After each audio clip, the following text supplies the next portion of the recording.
बिस्मिल्लाहिर्रहमानिर्रहीम। इमरान खान साहब के हमरा हम इस्लामाबाद के लिए रवाना हो रहे हैं। उनके हमरा बुशरा बीबी भी होंगी। खान साहब अगले 2-3 दिनों में 20 से ज़्यादा मुकदमात में पेश होंगे। सुप्रीम कोर्ट के अंदर मुकदमा लगा हुआ है जो क्वेटा वकील का कत्ल हुआ, वकील अब्दुल राज़िक का, उस केस में भी पेश होंगे।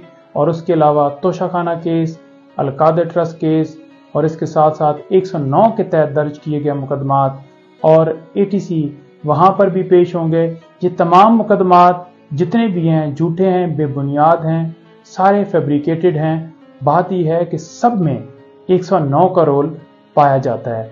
जो 5-6 मुकदमात जैसे कि अलकादर और इसके साथ साथ तोशाखाना और दीगर मुकदमात हैं, उनमें सिर्फ और सिर्फ जो रोल है वो अलग है, लेकिन जो तमाम मुकदमात बाकी हैं 109 का रोल है। और 109 का रोल वाज़ह तौर पर अगले दिन फरीद साहब के फैसले के अंदर भी आ गया है कि किसी जगह के ऊपर खान साहब के खिलाफ शवाहिद नहीं मिले, कोई ऐसी वीडियो, कोई ऐसा सबूत नहीं मिला जिससे साबित कर सकें कि ये केस सच्चा है, ये केस ओरिजिनल है।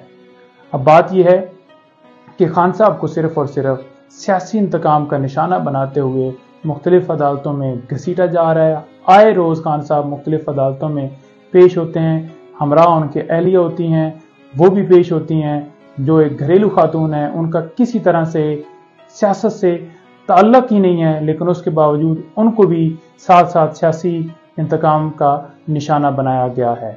ये सारे केसेस जो बनाए गए हैं सिर्फ इसलिए कि खान साहब फेडअप हो जाएं, खान साहब हाथ खड़े कर दें कि अब मैं मजीद आपके साथ लड़ाई नहीं कर सकता। लेकिन खान साहब फुली चार्ज हैं, किसी तरह से थके हुए नहीं हैं। बेशक ये तमाम मुकदमात झूठे हैं, लेकिन उसके बावजूद खान साहब आइन और कानून की बालादस्ती के लिए तमाम अदालतों में पेश हो रहे हैं और हम उनके हमरा पेश होंगे। बहुत शुक्रिया।